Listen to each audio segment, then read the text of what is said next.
എൻ്റെ അമ്മേ.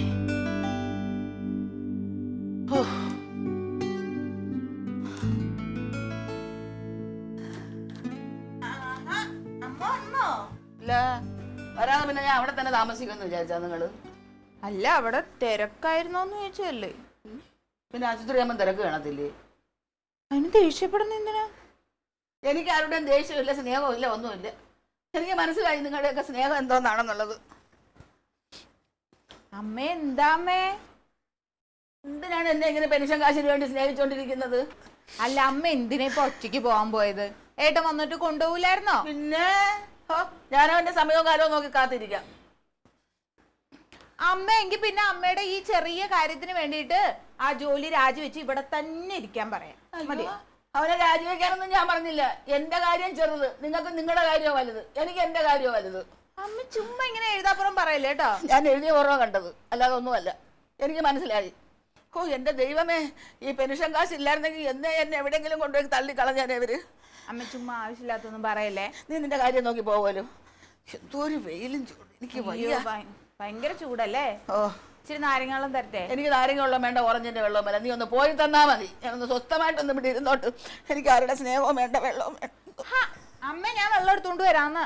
നിന്റെ കാര്യം നോക്കി എഴുതി പോവാലോ. ഇതെന്താണത്? അറിയാൻ വയ്യാത്തതുപോലെ.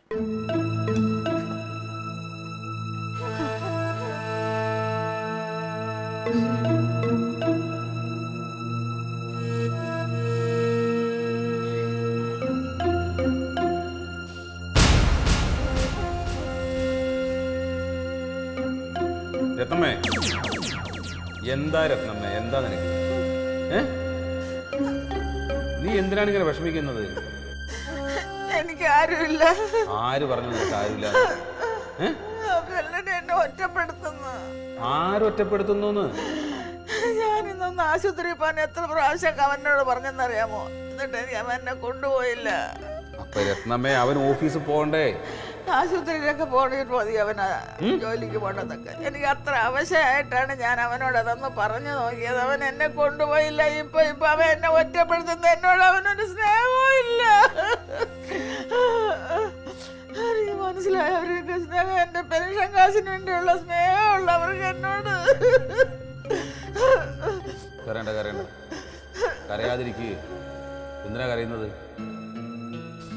മക്കൾക്ക് ആർക്കും നിന്നെ വേണ്ടെങ്കിൽ നിനക്ക് അവരെയും വേണ്ട. നീ സമാധാനപ്പെടും. ഇന്ന് രാത്രി കിടന്നുറങ്ങുമ്പോൾ ഞാൻ വരാം കേട്ടോ. ഞാൻ വരാം, എന്നിട്ട് ഞാൻ കൂടെ കൊണ്ടുപോയിക്കോളാം. അങ്ങനെയൊന്നും വേണ്ട. നിങ്ങളിങ്ങനെ കാര്യം നോക്കി പോകാനോ കൊള്ളോ. നല്ല കാര്യമായി പോയി.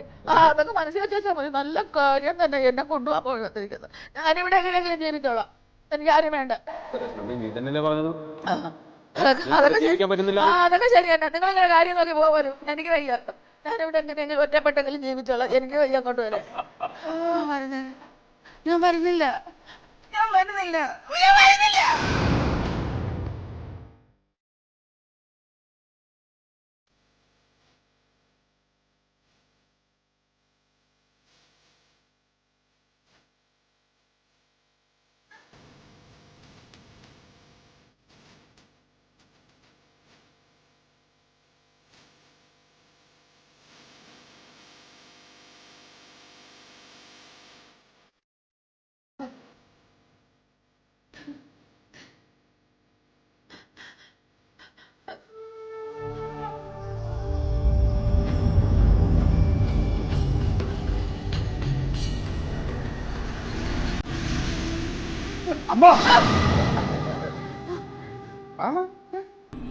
അതെ, അമ്മയുടെ മരുമകൻ ഒരു സത്കർമ്മം ആരംഭിക്കാൻ പോവുകയാണ്. അതിന്റെ ഉദ്ഘാടനം അമ്മയുടെ കൈകൊണ്ട് തന്നെ ആവണം. എന്തോന്ന് സത്കർമ്മം? അവയവദാനം മഹാദാനം. അതായത് അമ്മ, ഈ പിന്നെ നമ്മളെ ഈ അവയവങ്ങൾ നമ്മൾ ദാനം ചെയ്യുന്നതിനെ കുറിച്ച് അമ്മയുടെ അഭിപ്രായം എന്താണ്? അതായത് നമ്മുടെ കണ്ണ്, നമ്മുടെ ഹൃദയം, നമ്മുടെ കിഡ്നി, ലിവർ, ഇതൊക്കെ നമ്മൾ വേറൊരാളിന് കൊടുക്കുന്നതിനെ കുറിച്ച്. അതായത് സുഖമില്ലാതെ കിടക്കുന്ന ഒരാൾ, ഇതിനൊക്കെ ബുദ്ധിമുട്ട്, ഇതൊക്കെ രോഗമായിട്ട് കിടക്കുന്ന ഒരാളിന് നമ്മൾ ഇതൊക്കെ കൊടുക്കുകയാണ്. അത് വെച്ച് അയാൾ ഈ ഭൂമിയിൽ ഇങ്ങനെ ജീവിക്കുകയാണ്. നമ്മൾ മരിച്ചതിന് ശേഷം അത് പിന്നെ മരിക്കുമ്പോൾ തീരുമാനിച്ചാ പോരെ? അല്ലമ്മ തീരുമാനം നമുക്ക് തീരുമാനിക്കണത് ഇപ്പോഴേ തീരുമാനിക്കാമല്ലോ. നമ്മൾ കൊടുക്കണമെന്ന് നമ്മുടെ മനസ്സിലൊരു തീരുമാനം വേണമല്ലോ. നമ്മൾ മരിക്കുമല്ലോ. അതൊക്കെ ശരി തന്നെ. അതൊക്കെ ഞാൻ ആലോചിച്ചിട്ട് പറയാം. എനിക്കിപ്പം മരിക്കണ്ട. അമ്മ ഇപ്പം നമ്മൾ മരിച്ചു കഴിഞ്ഞാൽ നമ്മളെ ഈ അവയവം കൊണ്ട് നമുക്ക് ഒരു ഉപയോഗമില്ല. എന്ത് ചെയ്യുമെന്ന് ഒരു ഉപയോഗമില്ല. അപ്പം അത് ആർക്കെങ്കിലും ഉപകാരപ്പെടണ്ടേ? അപ്പം അമ്മ മരിച്ചു കഴിഞ്ഞിട്ട് അമ്മയുടെ കണ്ണ് എന്ത് ചെയ്യണം, അമ്മയുടെ ഹൃദയം എന്ത് ചെയ്യണം എന്നൊക്കെ അമ്മയ്ക്ക് അറിയാൻ പറ്റും ഇല്ലല്ലോ. അപ്പൊ അതുകൊണ്ട് അമ്മ തന്നെ ഇത് ആദ്യം നമുക്ക് സമ്മതിച്ചായിട്ട് ഒപ്പിട്ടമ്മ. അല്ല, നീ എന്നെ കൊല്ലാൻ തന്നെ വന്നതാണോ? ഇത് കൊള്ളാലോ അമ്മ. ഇതിപ്പോ വേറെ ഒന്നുമില്ല അമ്മ. ഇതിപ്പോ അല്ല, നമ്മളിത് മരിച്ചു കഴിഞ്ഞാൽ കൊടുക്കാന്നുള്ളതിൽ നമ്മൾ ഒപ്പുവയ്ക്കണത്. എടാ, അത് മരിച്ചു കഴിഞ്ഞതിന് ശേഷമുള്ള കാര്യമല്ലേ? അല്ല, എന്നാലും വേണ്ട, എൻ്റെ ഒരു ആഗ്രഹമാണ് ധീരനായ ഹവീൽദാർ മാമന്റെ ഭാര്യ രത്നമ്മ അതിനെ ഇതിൽ ആദ്യം ഒപ്പുവയ്ക്കണമെന്നുള്ളത്. നീ നിന്റെ ഹവീൽദാർ മാമനും എനിക്ക് നിന്റെ കാര്യം നോക്കി പോവാലോ. ഞാൻ വരുന്നൊന്നുമില്ല. മാമൻ ഉണ്ടായിരുന്നെങ്കിൽ മാമ ആദ്യം ഒപ്പിടാനും എന്റെ കൂടെ ഞാൻ വരുന്നില്ല. വിളിച്ചില്ലല്ലോ. ഇതെന്താ ഇവിടെ പോകാനാ വിളിച്ചേ? എന്റെ പൊന്നെ, ഞാൻ ഒരു ഒപ്പ് ചോദിച്ചു, അത്രേ ഉള്ളൂ. അതിനാണ് ഈ ബേളം വെച്ച് പോണേ. എന്തൊപ്പ്? അതെ, നമ്മുടെ ഈ അവയവദാനം ഇല്ലേ ജമന്തി, മരിച്ചു കഴിഞ്ഞാൽ അവയവദാനം, അതിന്റെ ഒരു ഒപ്പ് ശേഖരണത്തിന് വന്ന അമ്മയെ കൊണ്ട് തുടങ്ങിക്കാന്ന് പറഞ്ഞു. അത്രേ ഉള്ളൂ. അതാണോ ഒരു ഒപ്പിട്ട് കൊടുത്തേരെന്നാ? സാധാരണ ആശുപത്രി പോയ എല്ലാവർക്കും അസുഖം കുറയുന്നതാണ്. ഇതിപ്പോ കൂടി വെക്കണം അമ്മയ്ക്ക്. നിങ്ങൾ രണ്ടും കൂടെ അമ്മേനെ എവിടേക്ക് പിടിച്ചു വലിക്കണത്? അല്ല, നിങ്ങൾ രണ്ടുകൂടി അമ്മ എവിടേക്ക് പിടിച്ചു വലിക്കണമെന്ന്. ഞാൻ വരില്ല, ഞാൻ വരില്ല. അവിടെ പഠിക്കലേക്ക് കേൾക്കാമല്ലോ ബഹളം. എന്റെ പൊന്നളിയാ, ഞങ്ങൾ എങ്ങ് കൊണ്ടുപോകാനൊന്നും അല്ല. ഒന്നുമല്ല, ഞാൻ അമ്മ എടുത്തൊരു ഒപ്പ് ചോദിച്ചു, അത്രേ ഉള്ളൂ. അതെന്താ അത്ര വലിയൊരു ഒപ്പ്? അതൊരു ഒന്നുമില്ലളിയാ, ഈ മരിച്ചു കഴിഞ്ഞാലേ നമ്മളെ അവയവങ്ങൾ ദാനം ചെയ്യാന്ന് പറഞ്ഞിട്ട് ഒരു സമ്മതപത്രം അതിൽ ഒപ്പിടാൻ പറഞ്ഞാണ്. എന്നെ കൊല്ലുവാണാതി, എന്നെ കൊല്ലാൻ വേണ്ടി തന്നെ എന്നെ കൊന്നിട്ട് അവയവം എടുക്കാൻ വന്നതാണെന്നൊക്കെ ചോദിച്ചു ബഹളം. ഏട്ടാ ഇന്ന് ഒറ്റയ്ക്ക് ആശുപത്രി പോയി വന്നപ്പോ തൊട്ട് ഈ ദേഷ്യ. ഓ, ഞാൻ വന്നിട്ട് പോന്ന് പറഞ്ഞാണല്ലോ. അപ്പൊ ഒറ്റയ്ക്കാണ് ആശുപത്രി പോയത്. അപ്പൊ അവിടെ ചെന്ന് ഡോക്ടറെ കണ്ട് ഇല്ലാത്ത എന്തൊക്കെയോ പുതിയ അസുഖങ്ങളൊക്കെ പറഞ്ഞ് ഡോക്ടർ ഏതോ മരുന്ന് കൊടുത്താൽ അത് തന്നെ ഈ ദേഷ്യം.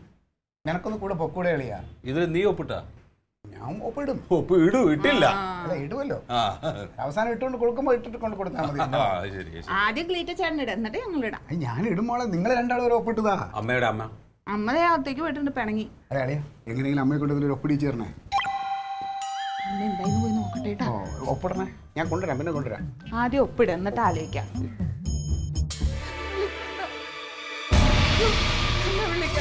ഞാൻ വരില്ലെന്ന് പറഞ്ഞില്ലേ? എന്നെ വിളിക്കണ്ട. എനിക്കറിഞ്ഞൂടാ. ഞാൻ പറഞ്ഞില്ലേ ഹോസ്പിറ്റലിൽ നിന്ന് വന്നപ്പോ തൊട്ട് ഇങ്ങനെയാ, ഭയങ്കര ദേഷ്യം. രാവിലെ ആശുപത്രി കൊണ്ടുപോയാൽ മതിയായിരുന്നു. ഇനി ഒരു കാര്യം ചെയ്യും, വൈകുന്നേരത്ത് പോയിട്ട് എന്തെങ്കിലും ഗുളിക വാങ്ങിച്ചിട്ട് കൊണ്ടുകൊടുക്കും. കുറച്ച് വിറ്റാമിൻ ഗുളിക കൊടുത്താൽ മതി, അപ്പൊ അസുഖം മാറിയെന്ന് വിശ്വസിച്ചോളൂ. ഞാനൊരു കാര്യം ചെയ്യും, ചോദിച്ചോളൂ. വേണ്ട വേണ്ട, വന്നപ്പോ തന്നെ വയറു നിറച്ച് എനിക്ക് കേട്ടു. ക്ലീറ്റോ ചേട്ടൻ വന്നപ്പോ പുള്ളിക്കും കിട്ടി. ഇനി ഏട്ടനും കൂടി ചെന്ന് നല്ല കേൾക്കുള്ളൂ. സമാധാനായിട്ടിരിക്കട്ടെ, ശല്യപ്പെടുത്തണ്ട. ക്ഷീണുണ്ടെന്ന് തോന്നുന്നു.